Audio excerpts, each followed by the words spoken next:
So I think now we're gonna begin our starting. And yeah, so thank you so much for coming. Today we have Ruan Shah, who had been so kind as to come to our weekly event today at Clio. Will be leading the presentation, speaking about interviews, reflecting his experience and giving us guidance on how to perform well in an interview. He had secured 7 amazing offers in a variety of banks and industries. We have BlackStone, Private Equity, JPMorgan, Bank of America, Lazard, BWP, RBC, and BP. So all very competitive places. And I think what's even more impressive is that he completed 5 of them, which I've never seen before. So he did have the experience to be involved in different environments like private equity and banking, and also even within banking to have the culture of a bulge bracket and also an elite boutique or a boutique bank. So definitely a lot of questions that you can ask him at the end of the presentation.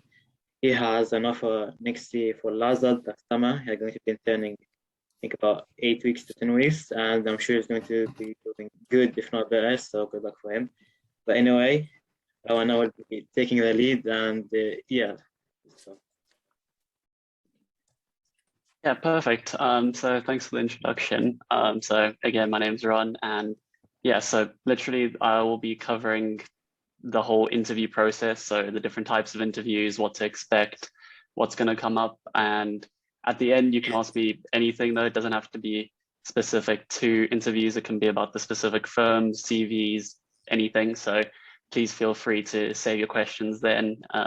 If you're too scared to ask your questions, I used to be, just drop them in the chat then.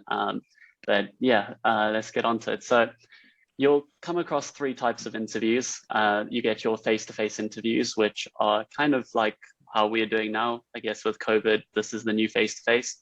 So typically you would have gone to the offices and met up with the HR and bankers and do it there. But I've also never experienced that. So some of us sadly won't get to go through that, but it would take place in kind of a Zoom setting, 1-to-1 or 2-to-1. And you get a phone call interview. So this is something that is less common. So Bank of America, I know, did this for my final round interview. And essentially you just get a phone call and you're speaking with usually a junior banker. And this will cover probably the same topics as what you would in a face-to-face interview. It's just on a phone call setting. So it's quite nice is that you can have your notes up on the screen in front of you and you can cover everything. And then you get a high view, which is known also as a video interview. And a video interview is a bit strange when you first do it. I remember I messed up my BlackRock video interview. That was the first one I ever did. And you get a question that pops up on your screen, or this virtual assistant will ask you a question, and you'll have about 30 seconds usually to prepare for that. And what you do is then have between anywhere from 1.5 minutes to 3 minutes, depending on the firm, to respond. And these usually you'll get about 3 to 5 questions, depending on the firm, but they're pretty standard and you can expect pretty much the same things from all of the interviews. So we can move on to the next slide and cover the types of questions. So for types of questions, these are the 3 different elements that you can expect in pretty much every single interview situation. So the first of them is motivational questions. And these are pretty much all the whys. And you can expect anything from why finance, why the role, to why did X event happen? And these questions are very important. Especially why would you want to work at our firm and why the division.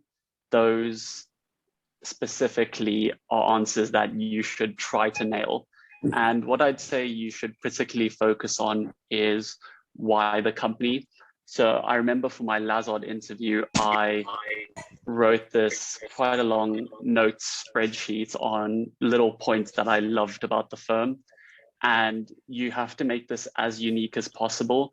You can go down a pretty generic route, but if you think about it, everyone else that's applying and has interviews will say that, oh, I love your firm because it has X amounts of revenue. That's something that everyone will love.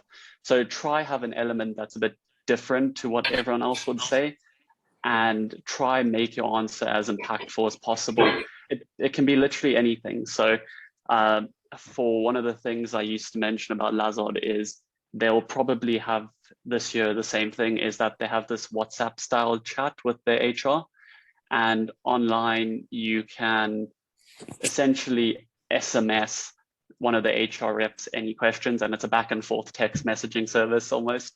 So that I found that pretty cool, and that's something I mentioned in my interviews. And I don't necessarily think other people would have mentioned that. They might have been like, oh, Lazard has, I don't know, $850 million of revenue a year. But to me, I don't know, if I was interviewing someone, I'd like them to have something that's a bit more unique and a bit more genuine to the firm. So for these answers, you can kind of prepare them, but I'd say just make some notes. Don't memorize an essay as such. Just know the different points you want to cover. You can kind of tell when it's a lot more free flowing and when you're able to just go off what you know. So those, I'd say, just cover those in your notes, but know them fairly well.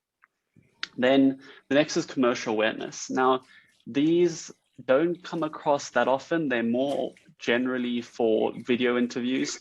You'll likely get a question saying, tell me about a news article, a news event that interests you, or a news article event that that relates to the firm or impacts the division or sector. And these come up less so to the motivational and competency, but it's important you stay up to date with the news. So 1 or 2 days before your interview, just flick through the Financial Times or BBC Finance News, or just search up anything about finance news. And you can pick events and stories usually that really interest you. So if they ask you about a news article and a news story that interests you, it doesn't have to be finance specific. And that's something I just want to highlight early on, is that nothing has to be finance specific in your examples or work specific. They can be anything from your interests or hobbies, and I'd encourage you to do so. And then let's just move on to explaining competency. So competency is the interviewer going through a list of key skills that they'd like you to cover. So in your answers, try cover a range of skills. So different situations. When you're making a list, make a list of an event that had a situation that you worked in a team, a situation that you led something, and all those key competencies that you and I pretty much know what they would want you to say. Just make sure your examples do cover those. So you can move to the next slide.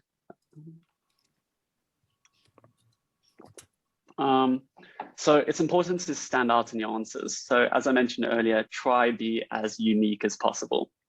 I think don't try give every single answer as something that is a bit odd and strange. Give it 1 or 2 that are just personal to you. Make it that you stand out as a person, show you very personable.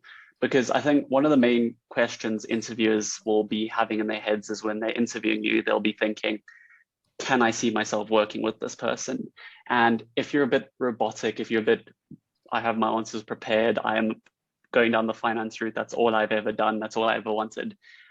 To be honest, that's not what they're looking for. So you want to show off your personality.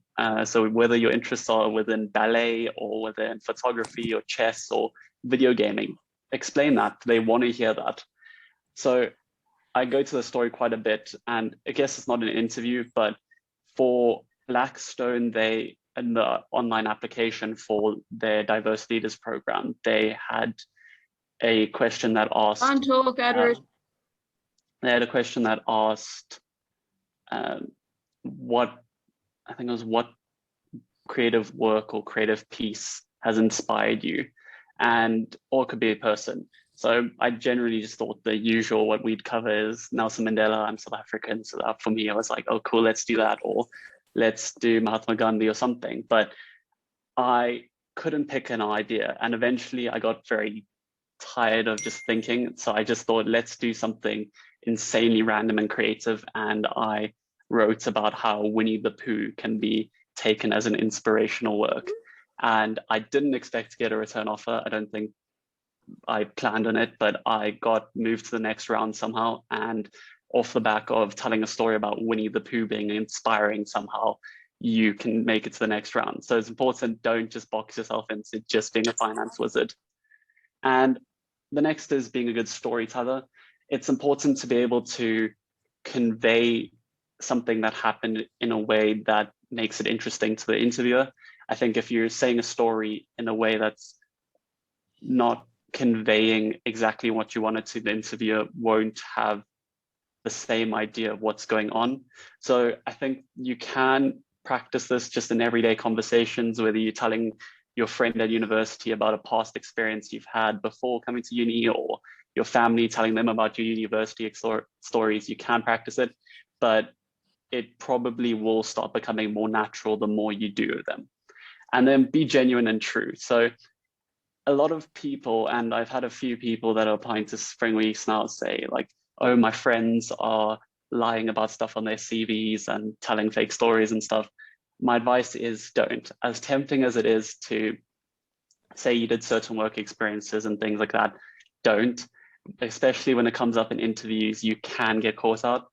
The interviewer can tell when something is a lot more vivid in your memory, when there's a lot more impact. So your story does not have to be that you worked at one of the bulge bracket banks for a summer in your year 11 year. It can be working in a coffee shop, but so long as you convey that in a good storytelling manner, that's the important bit. We can move to the next slide, which covers motivational questions. And the two of them, which I mentioned that you should probably have quite a bit of notes on, is why specifically that role and why the company. And I think these two cover pretty much the bulk of what your preparation should focus on pre-interview. At least that's what I covered mostly. And I think for both of them, you must make it unique to yourself. So everyone's going to have probably a similar story of why this role, of how they got into finance and why this company, but I think try give it something that has your unique spin on it. Your interviewer has likely been on multiple interviews and people have probably said most of what you're going to say. So you do need to give it that unique thing. So you can like a company for a bizarre reason. I don't know, you can like JPMorgan for, I don't know, running on the corporate challenge that they do, or you can like Bank of America for their charity initiative that relates to something that's happened to you or something you've worked on. So make it as unique to yourself as possible, because when you're explaining why you want to work at that firm and why you're so interested in the work they do, that really matters and that can be conveyed to your interviewer. So the next slide covers the STAR approach.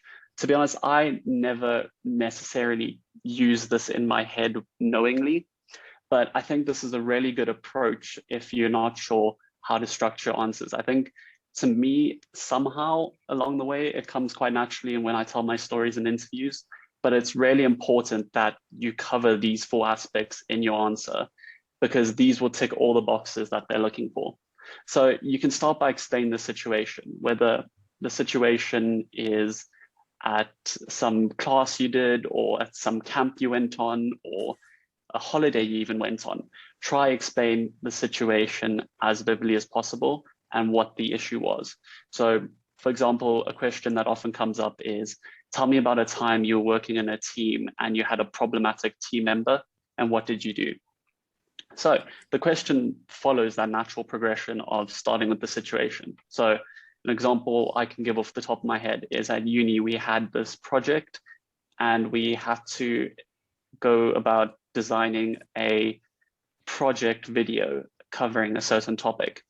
And there was this team member who just did not bother showing up to any videos, any sessions we did or any work we made on the presentation. And the issue clearly here is that we need this person to start contributing to the video.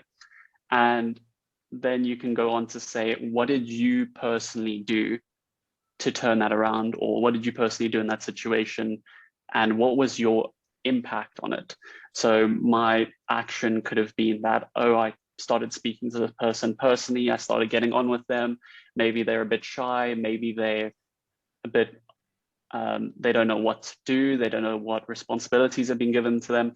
So start generally by making connection to them. Then I started slowly after gaining their trust, add on the work to that. The end result was that they started feeling more comfortable and then started opening up and started contributing. So that's just a quick example. It's not the best one, but this shows how the natural progression of this STAR approach can be perfect for you to use in your interviews. And then next shows what to focus on. So these are almost your competencies that you should focus on in your answers. So in that example I gave, they specifically asked for a time I worked in a team, but it's often a good idea to try include things like leadership, work ethic, resilience, teamwork in your actual answers anyways. So try to convey that naturally in questions, even when they don't ask for specific teamwork things. So if they ask for a time that you faced a challenge and you had to overcome it, maybe give a teamwork example and then highlight how at first you weren't really working in a team, and then highlight the progression growth that you went on after that experience. They love to see how you've progressed because they want to know that when you in that banking role or finance role or any industry regardless, they want to know that once you're there, you can progress to a far greater potential than you came with. So I think focus on competencies in your answers. I think eventually, naturally, it will start flowing freely, that you will cover certain topics. You don't have to exactly name it. So you don't have to say, oh, I gained the ability to work in a team from X, Y, and Z. I don't think that's really a way to convey that you actually benefited from something. I think you have to illustrate how that actually happened in the first place. So these are the competencies I'd say just focus on. You can pick anything that follows your strengths, your natural tendencies, just focus on them, and slowly in your answers, they start to form naturally. So on the next slide is examples of competency questions. And I think that you can kind of get an idea of where this would go. So describe a time where you were a leader. So again, pick that situation and then slowly start developing what you had to do, what you did, and what your specific impact resulted in. And that is exactly what they're looking for. So in terms of this is a type of question where you can also show off your interests. So you can pick one of your hobbies or one of an event that happened in one of your hobbies and answer this question. So I love wildlife, for example. That's on my list of 1 to 10 ideas of what I will say in an interview. And this example can be used. So I went on a wildlife rehabilitation and conservation program a while ago, and we were working in a group situation where we had to try build some structure for a lion cub. As crazy and weird as that is, that will get your interviewer interested in what you have to say, because it's a bit different to saying, oh, when I was at this work experience, I had a team and I had to lead it. I don't know. To me, everyone's going to say that. So pick something that genuinely interests you too. And the chances are there might be follow-up questions to that. So in one of my interviews, I mentioned this specific wildlife experience, and one of the follow-up questions I got was, oh, so tell me more about this. What do you do? And it's a great filler question, because in interviews that you get asked less about specific questions they want, the better. So for one of my conversion interviews, I think the interview was about half an hour, but I only got asked 3 questions related to this. So why the company, why the division, and tell me about a deal that interests you. And the rest of the time, from the answers I gave, he picked up on things that interested me or about my life or where I'm from and asked me about those. And interviews like that, where you can get back and forth conversation going, is probably the best thing you can look for. And it's probably going to mean that you're doing the best in that interview.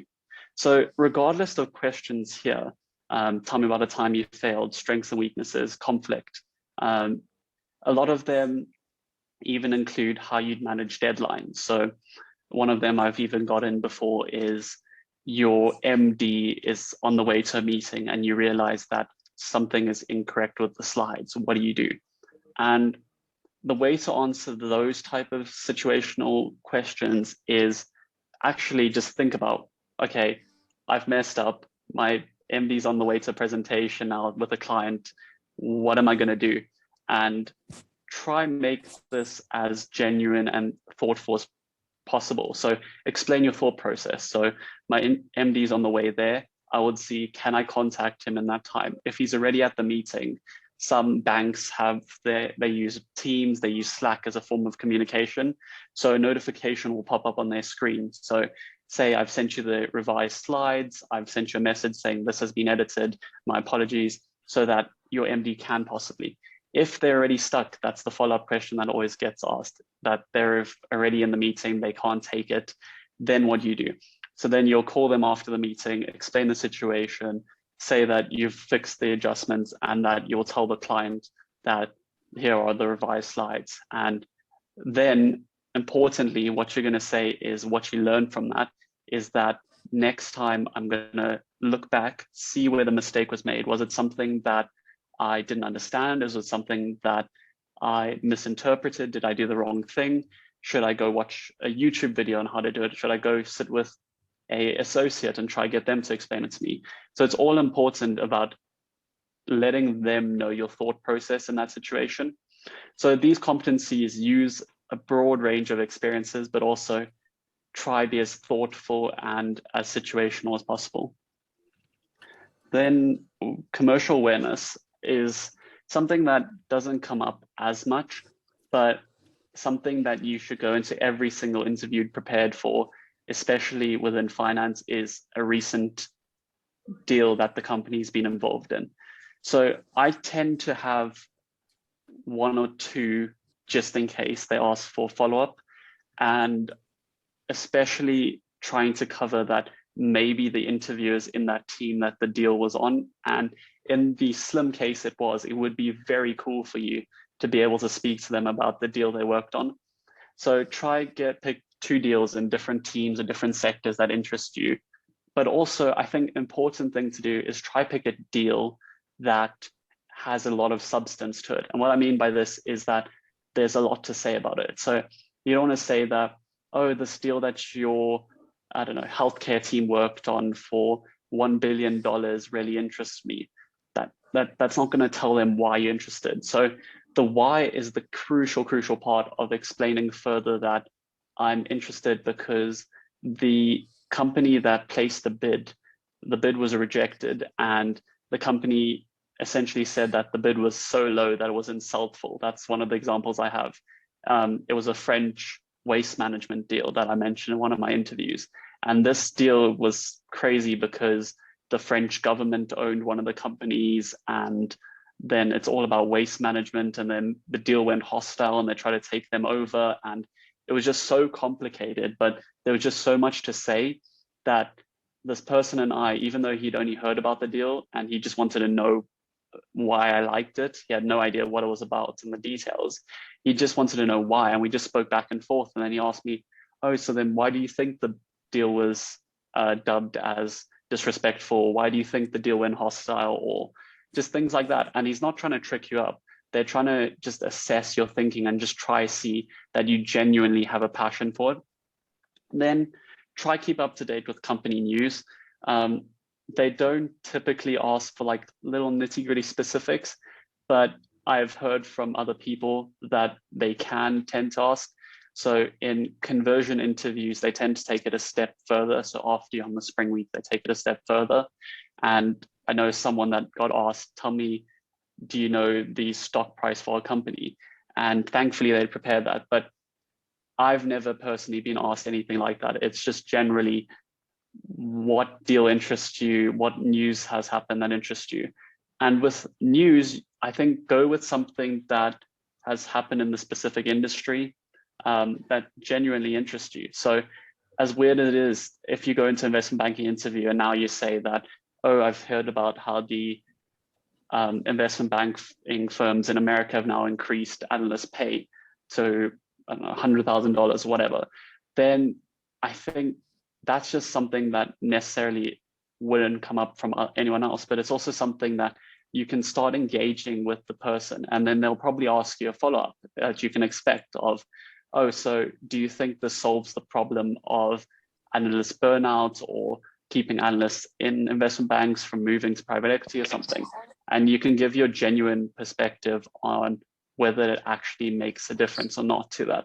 So you can almost predict in these type of questions, follow-ups, and try just start speaking to your interviewer.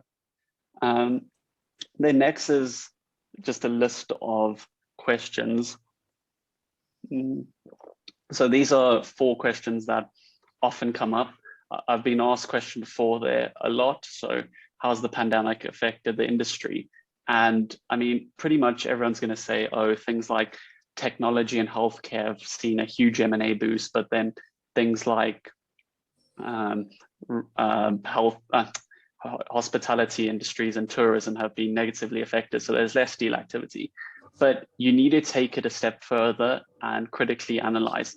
Okay, but I've seen this still happen in the hospitality industry that goes against it. But this shows that there's appetite for companies who do have significant cash flows and cash reserves to deploy their capital still. And the pandemic made it the perfect time for these companies to take advantage and benefit from a COVID discount or something like that, that takes it that step further. What are challenges facing the industry can sometimes come up, and tell me about a news event that you've read recently. Again, always comes up. And what do you think of event X? And this is a bit tricky. So this generally comes from you just keeping up to date with the news. So chances are it will be something that's happened in the past 2 weeks. So before an interview, just try to keep up to date with the major stories, but it's not the end of the world if you haven't heard of it. So if you haven't, don't try act as though you have. It's best to be honest, I haven't heard much about it. Either ask, oh, can you tell me more? And then I can try form an opinion, or try say, but going off what you've said, I would deduce X, Y, and Z. So it's never a bad thing to not know something in an interview. You can still spin it off, but also you don't have to answer questions immediately. So what I always do is I have a glass of water with me, and sometimes while the interviewer is asking a question, I'll just take a sip of water. And while you're doing that, you can start thinking about things in your head and gather your thoughts. But also you can ask, oh, can I have 5 seconds or 10 seconds to just think about it? And they're never going to say no, and it's never a bad thing. I've been on numerous calls with different banks, HRs, and analysts who've said, you don't have to have the answer in your head immediately. So take your time and just consider how you're going to structure your answer impactfully. Then I think how to prepare is next. So this covers essentially everything that we've spoken about already. So have your story. So I've made a Word document list, and I had about 5 to 10 examples. And on these examples, JPMorgan போட்டாங்க crypto. I think someone's off mute. என்ன by சொல்றீங்க? என்ன by வெச்சீங்க? I don't know if someone can mute him or not. நம்ம blackrockலாம் எப்படி?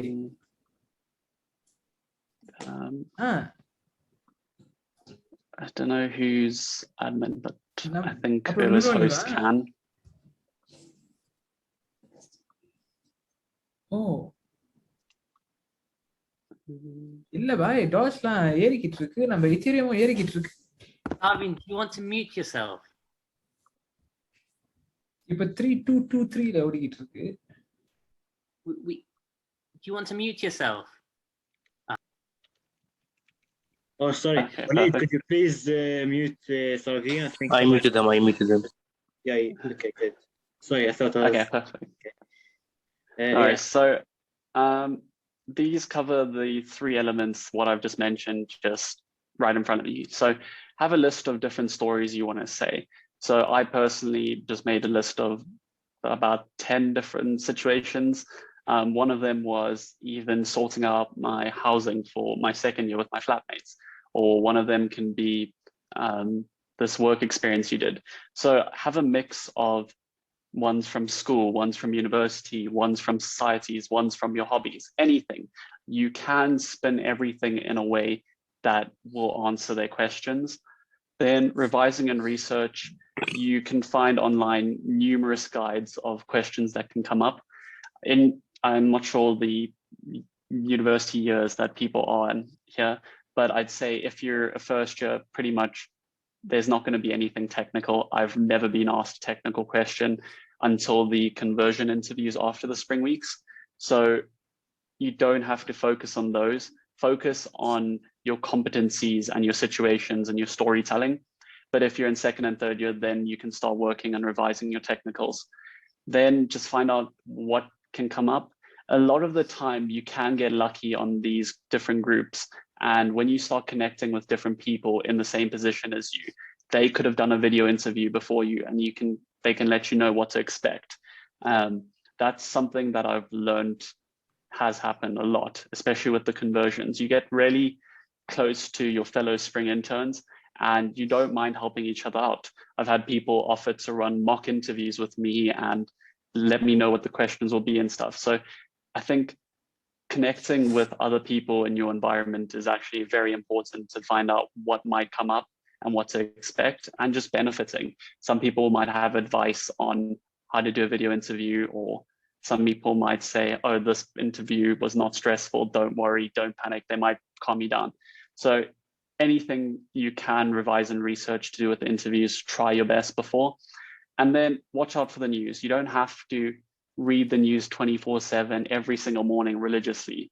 I'd say try, just keep up to date, have your alerts on. When you see a story that interests you pop up, click on it, read it, skim it. I know a lot of universities have subscriptions to the FT for free. If you're at Warwick, heads up, or at the business school, you do. So try keep up to date with the news, or just generally what interests you. It doesn't have to be finance, just keep up to date with anything and everything.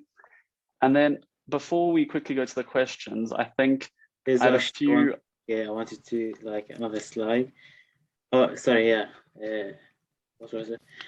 Yeah, so because this concerns a bit of Clio, and basically just some resources to prepare. Could be the news which Rowan has just been talking about, FT.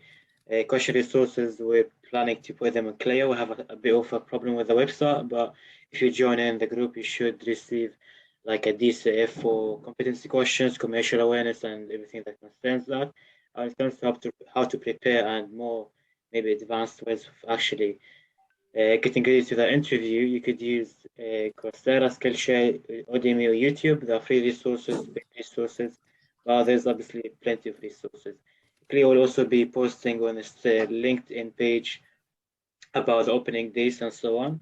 And if you subscribe to the newsletter, also expect to receive also relevant news to the opening days and so on. So now we have the questions section. I think Ron, you were about to say something. Yeah, I was just going to try give a few tips for video interviews in terms of technical stuff. Yeah. So one thing I'd say is try get your laptop or device somewhat at eye level with you. That's one tip I got from someone before I started interviews. I used to have my laptop on my table, so I'd almost be looking down at it. So try get it there, try sit yourself in roughly a position where you take up most of the screen, but not too much that you're superimposing. Then I'd say just do a run through yourself. So just video yourself speaking and just see how you come across. So think of a question and try. Okay. And then we can all together discuss. Yeah. Right. So I would say my overall recommendation is to go for a major cost-cutting method, such as could you please mute yourself? Multiple smaller cost-cutting methods. So the reason why to do this is to achieve a reduction of 10% in the short term. We must consider the fact that if we have ideas, Could you please then mute we him? must have a quantity of them. So we calculate 56 in the space. Okay, now Okay, cool. I'd say dress up, rather be, no worries, rather be more over formal than under formal. So I just tended to wear a full suit. It just looks better in your interviews. I'd say do this even for video interviews, even though you're not speaking to someone, it just comes across that way. So everything you would do for an interview as though you were going to their offices to meet someone, do it at home. Then I'd say try use hand gestures at times. It somewhat helps. I know some people don't find it natural, but try use hand gestures if you can. that's the whole point of videoing yourself before, so you can see, okay, let me add some hand gestures. And I'd say have fun with it. So if you want to say like a little joke or have a laugh or smile, do so. These people are going through all your video interviews or sitting through interviews throughout the day. They want to enjoy themselves and have a little laugh if time. And then, yeah, just enjoy the whole interview process. It's really not as stressful as you might think, especially if you're doing spring interviews. I know the people that did spring interviews are now going to summers, so they might have a bit idea, but don't worry, they're really not that bad. They're not trying to trick you out. They're not trying to get you. If you don't know something, that's okay. You can spin it off and still have a smashing answer. So yeah, should we start with some questions? Yeah, we have a few questions if you look back to you. Okay. How did you find these small things out about the company? So the best way is probably to look on their sites.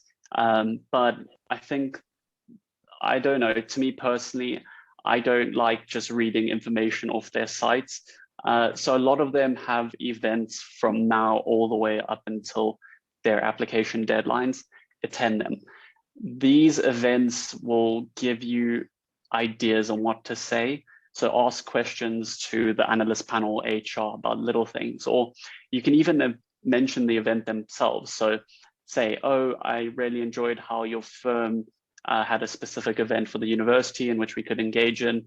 It was something that I noticed other firms have been struggling with to reach out to students, and it was really nice that you put the effort into actually investing in us so we can learn more about it. So I'd say try attend those events. Those events you can find out from people that scour everyone's sites. I personally never did. I just kind of benefited off WhatsApp groups like Clio's, where other people just mention and tell you about things, and you can be like, oh cool, let me sign up to that, let me sign up to this. That firm's opened up. So those WhatsApp groups, and I think like the student room even, you can post a question and you might get an answer. Beyond those will help you enormously. So I'd say try attend those events as much as possible. But yeah, you can find usually the links to those on their LinkedIn or their websites. What time did I start applying? I think that was the next one. Or do you, we'll take a live question actually. Yeah, so I think David was the first one, so you can go ahead. Hi everyone, thank you so much for your presentation and your tips. I had a question about it's not about interviews, but more specifically like psychometric tests. Yeah. I was wondering how you best prepared and like what percentile do you think we should aim at before starting to apply? So these tests, it's important to know that they're not like a test where it's not a black and white test where you get your results and that's the end all product. So different firms have different requirements. So for their maths tests and their verbal reasoning tests, they might have set answers, but they don't tell you exactly what the benchmark is. So you never know. Just try to do them as well as possible. But for the tests that are more psychometric, more situational, there usually is no right and wrong answer. So HSBC is the example I can think off the top of my head, is they have a few rounds of these type of questions where they give you a situation and they give you, I think, a list of 6 options and you rank them in your preferences of how you'd respond in that situation. And to me, those can't ever have a right or wrong answer. They're just trying to see how you think. In terms of practice, there are, I think, about 4 sites that you can get free practice off. I personally never paid for practice. I know some people do to religiously nail down, but to me, I never paid. I just looked at the types of questions that would come up. So I think sites such as Job Test Prep is one of them. I'm forgetting some of the other ones. I'll send a list to send on the WhatsApp group to you guys. But then there's about 4 sites that I just went on and I used their free trials, I guess, of just to get an idea of the test. And don't worry if you find your first test to go terribly. I promise you do get better. You'll start to see that a few firms use similar or the same testing platforms. So the questions you might not be the exact same, but they'll be the same style. So as you start going on, you'll start getting better and better. And I just noticed that some firms, I think, give you a score. I think like Morgan Stanley's one, each test was out of like 16. But a lot of them, you have no idea what would be a good score or not. So just try practice off the free ones, get an idea. But if you want to pay for it, you can. I personally don't know if it's beneficial, but yeah, just try practice and you'll get better over time. Hopefully that covers it. Yeah, thank you so much. I think No we're worries. going to be having like a weekly event. We're going to be targeting tests in general as well. So keep up with that. Now we have Vignesh, so go ahead. Hi, everyone. Thank you very much for this very insightful presentation. It's very nice to have a role model like you to aspire to. I had two questions. One was, what did your CV sort of look like when you were applying? So did you have any previous financial experience that helped you so you can wear like head coverings or like anything covering your face, like unless it's for medical purposes. Like like Malaysia passport photos are incredibly strict. Like you have to wear a certain of a t-shirt. You cannot wear like you have to like dress smart and stuff like that. But it's not. Yeah. Okay, cool. Sorry. So you were saying about my CV. So I did have, I think, 2 or 3 work experiences that I did have in my CV, but these are just sort of experiences that I got through connections here in South Africa. But it's not the end or it's not doom and gloom if you haven't. I know in certain countries it's a lot trickier to get work experience and stuff like that, especially within the finance sector. So everything you do can be spun off in a way that makes it beneficial for that role. So whether you're working in a coffee shop or you're working in marketing or something, it doesn't have to be finance related. So for example, I helped one of my flatmates write her entire CV for engineering. For some reason in engineering courses, they get marked on it. So I helped her for that. But even that, like she had experience of just being a secretary at a desk, we could spin that in a way that made it somewhat beneficial to one of those competencies. So try quantify any experience you've done, especially finance firms love quantification. So try, even if it's saying, oh, I presented to 2 managing directors or I presented to 2 employees, try just stick that in there, but also try quantify the results you got from that. So if you boosted sales by, I don't know, try roughly gauge of 20%. So my marketing plan led to a 20% increase in sales or a 10% increase in efficiency. Say that. Try get these different metrics to just show how much of an impact you had. I don't know if Amin wants me to send him my CV. Maybe you can send it on the group, but yeah, I'm happy to share that with you. At least I'll give you a better idea. So I personally did, but I know of numerous people on the different spring weeks with me who've never set foot in a financial firm before they got to university. So there's ways to spin it off. And I'd say try get as much experience in anything as possible. So, I mean, before university, I know a lot of unis start late September, you can do a week somewhere. Even if it's helping your parents do something or at a family friend's firm or at the local coffee shop, try do anything and everything you can. And you can put that in a way that makes it seem as meaningful as possible. Brilliant. Thank you very much. Thank you. No worries. Now, Salveen, you can go ahead. Hi, Ruan. Thank you very much for taking the time. Really appreciate it. Just a question about just touching back again on the assessments, right? So as you said just now, different firms look at it differently and all of that. Is it true that it's ranked as person in the percentile against the other people who are doing it? To be honest, I have no idea. A lot of firms, it's quite difficult to judge what they do behind the scenes. You can try go to those HR events and different events to ask them. I'm not sure if they will tell you, but personally, I've never known what they do with that.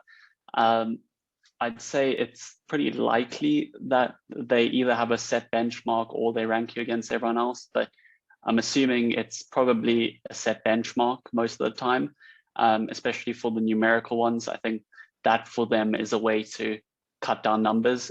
But I'd also say it depends on whether the firm does rolling applications or looks at it at the deadline or however they do that. So if they take it at the end, then that might mean that they might rank you against everyone else. But if they do rolling, it's likely that they'll probably have a set number. So it's difficult to say, just try, do your best. Personally, I don't think I was ever good at online tests. Most of the firms I got into didn't have any tests. I don't think actually any of them did. But yeah, so you will get better the more you practice and the more you just adapt to it. So just try your best, especially for the numerical ones. It's just mostly percentages, fractions, ratios, stuff like that. They're really pretty basic stuff. It's just they try trick you with certain things. So read the question or like what exactly they're trying to look for carefully. So just try your best to just not get tricked out by those. Thank you. Thank you. No worries. Should I try take a question from the chat? Let me see which one was next. When I started applying for spring weeks, I think. So I was quite late to the party, to be honest. And all I know of at the moment that's open is Goldman. I could be wrong for spring weeks, but I applied fairly late. I started only applying, I'd say mid-September to October. So it's not the worst thing in the world to start applying late. But one regret I'd say is I wish I applied early to not get in the way of uni work. I got quite lucky because I pretty much just put all my effort into applications and thankfully I benefited from it. If I didn't get any spring weeks and did terribly at uni, that would be a disaster. So I'd say apply as early as possible. It's never a bad thing to apply early so that you can keep focusing on the next thing you need to do. I'd say that certain firms, I know Evercore is notorious for not looking at applications after the first day. So I'd say that's one to look out for. I'm not sure when they open, but I'd say Evercore, try get your application in within the first day. For the spring week this year, I'm not sure if anyone else has heard of anyone else who got an offer or made the next round applying later. I applied even the next day. I don't know if that's why I got rejected or I got rejected based off my CV and cover letter, but try apply as early as possible and it just will benefit you for having less to keep doing. So don't procrastinate on them. I think the next one is how much work experience and extracurricular should you put? I'd say that you don't have to put that much. I'd say you can try your best to put as much work experience. Obviously, don't crowd it out with just being work experience. That's not what they're looking for. You always have to have a little section about your interests, whether that could be gaming, whether it could be baking, anything, put it down. And I'd say that extracurriculars like societies and stuff, to be honest, I never added that into mine. I didn't really take part in societies last year. So it's not the worst thing in the world if you don't have it to your CV. I'd say if you don't have much to put in the CV, try then get your society positions and stuff in there and try then quantify your impact that you've had to make it sound as though it's, I don't know, I guess it's a bad thing to say more meaningful than it was, but to make it as strong as possible. So I'd say, I don't know, I'll try get my CV to Amin today, and then at least in the WhatsApp group, you guys can have a look at it and see at least that, or at least send a template of other people's that I've found. And then from just going on Google and searching investment banking CVs or accounting CVs or something, you'll see pretty much that most people have a standard template of certain lengths for certain sections. How many companies should we apply to is it's quite a personal thing to everyone. So some people want to put all their effort into 10 applications. I think applied to about 20 or so spring weeks. I have no idea if that's a lot. I know of people who applied to more. I pretty much just focused on investment banking, which is notorious for just hosting the most spring weeks, but you do get certain of spring weeks at accounting firms, insurance firms, asset managers. So if you want to just try get spring weeks to add to your name, obviously the more you apply to, the better, but don't just overwork yourself and forget about uni. Remember, you guys do have to pass the year. And then if you don't do particularly one psychometric tests, so I don't think I did particularly well in the numerical and verbal reasoning tests, to be honest. So I think that a lot of firms are moving away from that. So firms, I know Goldman don't do tests, Lazard don't do tests, BlackStone don't do tests as far as I'm aware for spring weeks. So there are firms that don't do those psychometric tests. They just take your video interview or cover letters and stuff and move you to the next round. So it's not the worst thing in the world if you're not great at them, but I'd say then just try your best to practice on those sites that I'll send a list on for the group. Financial modeling. If you're in first year, do not worry at all about financial modeling. Spring weeks, you're never going to get tested on it. That might be different for certain firms' conversion programs, but to get the actual spring week, you pretty much need no technical financial knowledge. I didn't really have any. If you're applying to some in grad roles, I'd say just look on different resources on Wall Street Oasis, or just find any free course online. There's countless financial modeling free courses online. I think I can also send a list of those if you really need it, but if you're first year, don't worry about it. Tips to year 13s and 12s, I'd say start understanding the landscape of investment banking, or at least the progression for when you get to uni. So understand the different dynamics that go into spring weeks, summers, grads, but also then try to start attending events.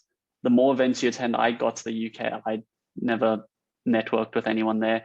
I was kind of out of it, but a lot of people who start getting into those different networks early have a really, really good chance of getting through because they know what it takes. They've been to so many events of people speaking about different experiences. And then try in your holidays, get work experience, whether it's a few days or a week or a month in any industry that interests you or doing something that's useful, just try it. Who knows, you might like it, you might be like, okay, that's not the career path for me, but you can always use that experience to your benefit in your CV. So I'd say just start looking for work experience as soon as possible. It's never harmful to have it. Did I do name dropping in my cover letters? Actually, I never did. I did in my interviews a few times, but not as though in a way to be like, oh, cool, like the interview is going to be amazed that I spoke to this person. It's in a way that I spoke to this person and this is what they told me. Focus on what they told you, not dropping the name. They're not really going to care, to be honest, who you spoke to, but just say, I went out, spoke to this person. The fact that you took the initiative and learned from that is more what they're looking for. Then you're not prepared for spring week applications. How long does it take to prepare? This varies on how much time you have, probably. For me, I put a lot of work into my CV and cover letter. So I took probably a week of just scrapping it and doing it again and scrapping it and doing it again and sending it to different people to critique and stuff. So I took probably a full week of a few hours a day of working on it. But if you're a lot quicker and probably better than I am at it, then you could probably do it a lot quicker. How many spring weeks to apply to, and when did I submit my first application? I think my first one I applied to was Goldman. I think I did that. I think I threw that application out there in August, but my first proper application, I'd say, because I think I redid my CV and stuff after I applied to Goldman, was I think mid-September, late September. So you guys have plenty of time before I started applying, so don't worry. And example of a cover letter, yeah, sure, mine probably isn't that great, but I don't mind sharing mine with them again to send on the group. And I think Spring Weeks will be virtual this year. I hope not. I would have loved to have gone to all the different firms' offices to get a better idea of the different cultures, but I think that they learned that they can pack so much more into the program virtually than they would have been able to do in person, so that it's almost more beneficial for it to be virtually, because I spoke to analysts or MDs and partners in the US in certain firms, and that just wouldn't have been possible in person. So you speak to so many more people and you get to take so many more presentations virtually. So I have no idea if they're going to keep them virtual. I think it'll depend on the firm, but I know a lot of them are still keen on getting people in for at least a day or two to the offices, and then they might do the other 3 days virtually or something. If you're studying in a foreign country and your holidays will align with the Spring Weeks. So do you mean you're studying virtually, or are you studying at a university outside the UK? If you're studying in Europe, I know Europe, they often combine with the UK programs. I'm not sure about outside of Europe, but I think always apply regardless and then take it. A lot of firms don't announce dates till they give you an offer. So I was fortunate enough that 5 of my offers lined up perfectly. I know people have gotten 5 and had to take 2. That can always happen. So just always keep progressing and see what happens then regarding dates. Maybe your university can make accommodations or something to let you go. And again, I applied for about 20 to 25. No, not every company requires cover letters. A lot of them now do video interviews as their cover letters.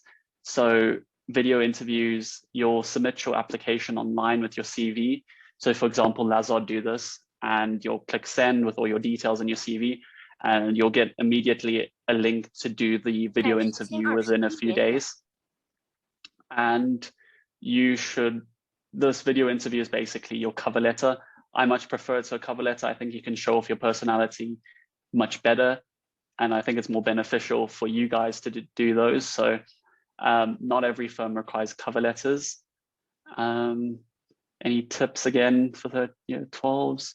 If I want a gap between year 1 and 2, can I still apply for Spring Weeks? That depends on yourself. So I know people who are on 4-year programs and apply in their first year to Spring Weeks and then apply in their second year again. So some people do that. It's up to you. I'm personally on a 3-year program. Most of my friends are, so I'm not too sure. But usually the criteria is that in your second year of a 4-year program, you apply. But you can apply in your first year and then change your program to a 3-year if you get a conversion offer for a summer or something. So yeah, it's a bit tricky with the conversions if you're doing a 4-year course. So just try to be wary of that. Do firms sponsor international students? For Spring Weeks, as far as I'm aware, you don't need visas. I'm not 100% sure. I mean, you might know better than me, but at least for me, I was fine. I think most people tend to be fine for Spring Weeks. Yeah. But as a student, you have the ability to work as much as you want when you don't have school. So usually it's 20 hours maximum a week. But like on Easter holiday and in the summer, I believe that you can work as much as you want. And after graduating, you're given 2 years to find a job. And yes, especially investment banks and consulting and just any bank or firm that usually pays a high salary would be happy to sponsor you. I know that even accounting could also sponsor you. So yeah. I think it's a lot easier also in the UK to be sponsored. I know if you're trying to go to the US, it's incredibly difficult there. So yeah, you should be able to be fine. How do you find those specific eye-catching points? Mostly from speaking to people. So I went on LinkedIn, I found people that are on the Spring Weeks, I found people that are working there in first-year analysts, and then I just attended all these events. And on these events, they have networking sessions or chances for you to ask questions, ask them. Try find out as much as possible. I don't know, you can even be straight up and ask, what is the most unique thing at the firm, or what's something random and weird, and they might be able to tell you. I didn't get too much knowledge about that, so I more picked unique things that they did, so like that WhatsApp chat, or unique projects that they did and stuff like that. So I'd say try find those sort of things. Main challenge during my spring internship, I wouldn't say there was a challenge. I'd say some firms have presentations for you to do. So Lazard, at the end, on the final day, you have a group presentation to do. So for me, that was probably my biggest challenge, but it was probably my most enjoyable thing to do. It was quite stressful, to be honest, whilst doing it, but afterwards, it was actually quite amazing to see how much we could have done in those 2 days. My CV was the same for every firm apart from Goldman. I tweaked it a bit after that, just because I had so much time before the next application. So yeah, I didn't change anything for the CVs. And was I able to convert the internship? Yeah. So I converted Lazard and I've accepted that offer. I was doing the Bank of America and Perella Weinberg Partners conversions, but I didn't take part in those after a certain extent, the final round, because I accepted my Lazard offer because they were my favorite firm. So yeah, at the moment, I've accepted an offer for Lazard next year. Structuring a cover letter, I can quickly touch on that. I don't know, I mean, if there's going to be a session on that, but there's essentially 3 questions you have to answer: why the firm, why that division, and why you fit into both of those. And the most crucial part is the why you fit in. It's quite difficult to explain that, oh, I think I'm good for your division because of these reasons or this firm. So that's quite tricky. So I don't mind sending my cover letter. It's quite a daunting thing. I had no idea what to do for my cover letter. So that took probably longer than my CV to do. Is it possible for the firm to agree to defer a grad return offer from a sub-internship for a year? It is possible. I can't say it's guaranteed. You would hopefully HR would let you do that. But I think a few people might have been able to do that. Some people even take gap years before they go out and start working. So it all depends on space, because remember, they have to then recruit the next year, which will be then effectively your year. So it all gets a bit tricky dynamically there. You just need to make sure they remember that you exist and that you're planning on deferring. So it is possible, but I can't 100% say. And how many words for cover letter? So Goldman on the application, I think, do 300 words.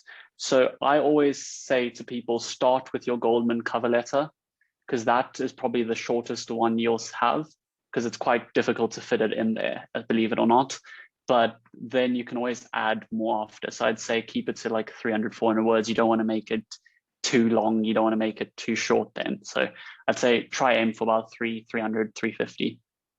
And yeah, so I think that's pretty much it. I don't know if anyone else has any questions. I'm happy to stay on, but if you guys have any other questions, feel free to send me a message on LinkedIn or something. I'm more than happy to help. But yeah, I'll definitely send Amin all those resources for you guys to use.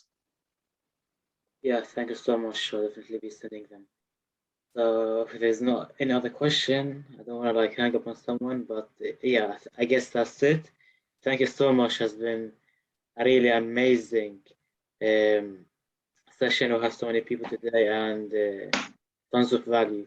So thank you, everyone. Remember to follow LinkedIn, on Clio on LinkedIn, so that you get more updates on these kind of events. We host them weekly. You can get experience. If you want benefit, you can add Ruan Shah, whose LinkedIn is just as his name is displayed. But thank you so much, and have a great day. Thank you again, Ruan. No worries. Good luck, guys.